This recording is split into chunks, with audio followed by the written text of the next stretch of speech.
Suicide Squad Kill the Justice League has been a massive nightmare for Warner Brothers games. It lost them over $200 million.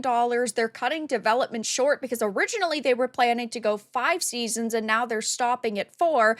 But this, of course, means that they are going to go through layoffs. And now Warner Brothers Games Montreal has dismissed 99 employees after the Suicide Squad flop. I have a few different things to show off, but before I get into the topic, if you enjoy the content I create, check out the links in the description, join the community in my live streams, and consider supporting through Patreon or YouTube memberships. Now, when we are talking about a failure the size of KTJL, of course, it's inevitable that people are going to lose their jobs. Sure, there are going to be some people who are kept for the upcoming games that they want to develop, but ultimately, a vast majority of them are going to be let go because why keep team members of a project that was such a big failure? And this game lost hundreds of millions of dollars. This was a report from only a couple of months ago, but KTJL lost 200 million for Warner Brothers, and they admitted this in a new report over at Bloomberg.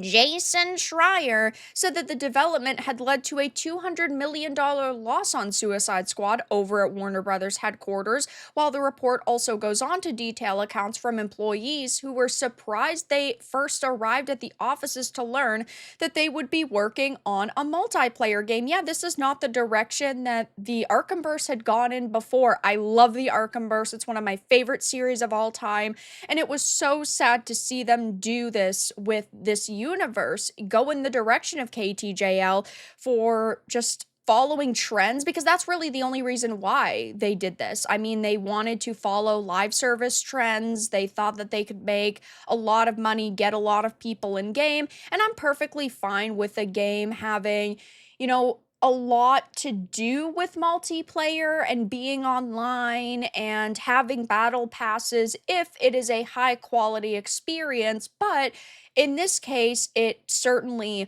was not. It wasn't what people wanted, and they disrespected your favorite characters like Batman, for example, and it was disappointing all around, and they deserved to lose a lot of money, at least in my opinion. And now we know that they're getting so desperate, they're considering doing a remake of Arkham Asylum. They know nostalgia sells, and people would, certainly show up to monetarily support an Arkhamverse remake, and that's what they're considering now.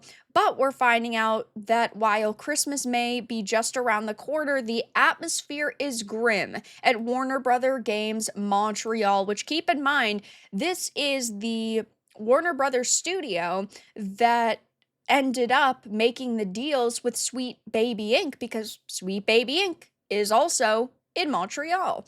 It says, according to Radio Canada, the Canadian studio is letting go of 99 staff members, and it is directly tied to the unsatisfactory performance of Suicide Squad Kill the Justice League. Most of the victims are contract workers within Keyword Studios' QA team, which has made a name for itself as one of the primary compatibility and certification testers for the Steam Deck.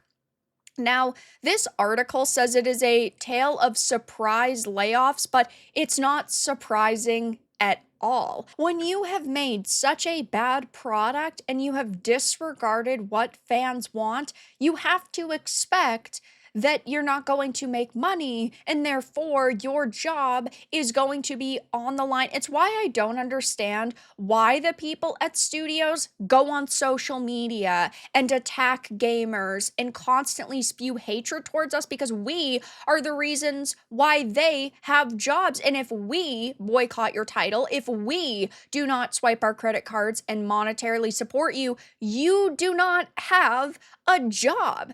An affected worker explained that the announcement came as a shock. It's not a shock at all whatsoever.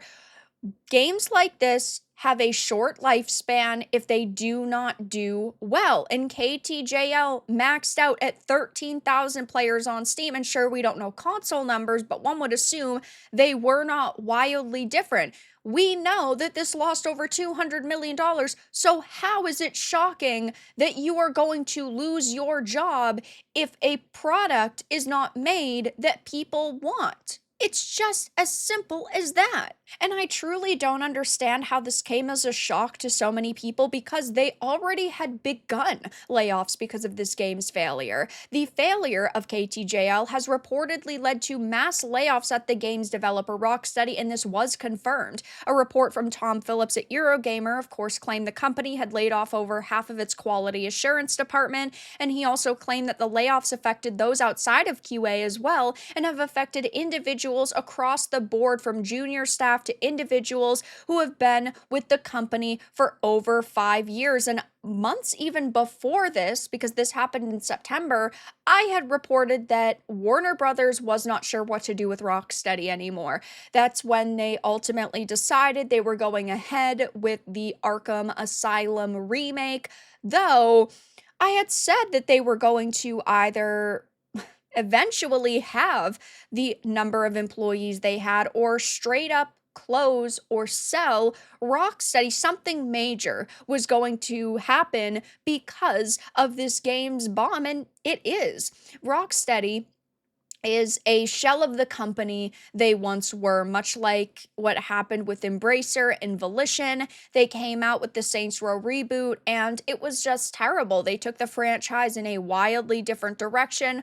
We'll probably never get another Saints Row game, and I don't think we're ever going to get a new Arkhamverse game. The last one we got was the VR game, Arkham Shadows, which was really positively received, but at the end of the day, we're talking about VR and not a lot of people play VR.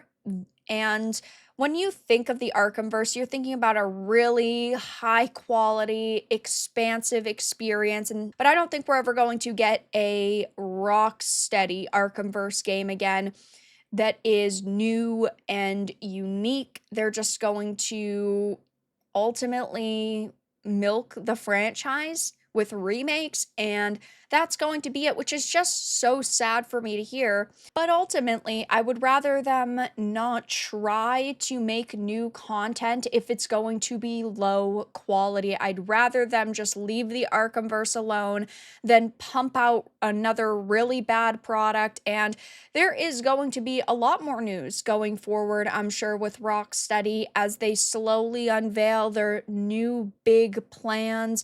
But we do know that season 4 is going to be the last for Kill the Justice League, even though originally they were planning at least 5. They're adding an offline mode because in just a couple of months, they're most likely going to shut the servers down. It's just not financially viable for them anymore.